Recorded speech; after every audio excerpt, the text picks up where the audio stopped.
શું કરશો લ્યા? આપણાથી કોઈ થાય એમ નહીં. હવે તો ભાઈ આપણી ઉંમર થઈ ગઈ. સારું, કાલ રિઝલ્ટ આવ્યું 33% આયા નેટ. ભાઈ મારા 39% આયા. એમ તો જો ભાઈ કહેવા જવું ને પાછું પ્રાઉડ ફીલ થાય હો કે. એટલે 500 ગ્રામ ગોળ ખાઈને જાતો અને 250 બાસમતી ચોખા તો કપાળે લગાવીને જાતો. એમને થોડા કોઈ 33 આવી વાટમાં પડ્યા. વાતો કરો. મારી મમ્મી તો લે રોજ 200 ગ્રામ દહીંમાં ખોળની જગ્યાએ હાકર નોખીને આલતી. એમાંય પાછું દહીં તો ખાટું હતું. 12 પાસ તો થઈ ગયા હો, કોઈ કોલેજ કરવાનો યાર ટાઈમ નહીં આપણા ઘર.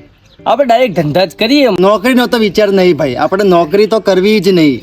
આપણે નોકર નહીં થવું, આપણે તો શેઠ થવાનું. શેઠ મારા કન ભાઈ ધંધાના હારા વિચારી 0 મૂડી, 1 રૂપિયો મૂડી નહીં ઘાલવાની મોય. ઓહો, મૂડી વગરનો ધંધો. 1 મૂડી વગરનો ભિખારી થઈ જાય. બીજા નંબરમાં લૂંટફાટ કરીએ. ત્રીજા નંબરમાં ચોરી. અલ્યા એ ભિખારી થોડા બનાય. આ ધંધામાં શરમ ના હોય યાર. અલ્યા ભિખારી તો ના બનાય લ્યા.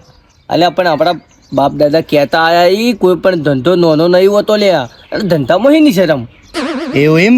તાણ તો કોઈ ને કાલ વાટકો લઈ લઈએ અને કપડાં તૈયાર કરો. હેડો તાણે કાલ ભિખારી બની જઈએ. કાલ મૂડી વગરનો ધંધો કરવાનો થાય, હવે પૈસા કમાય.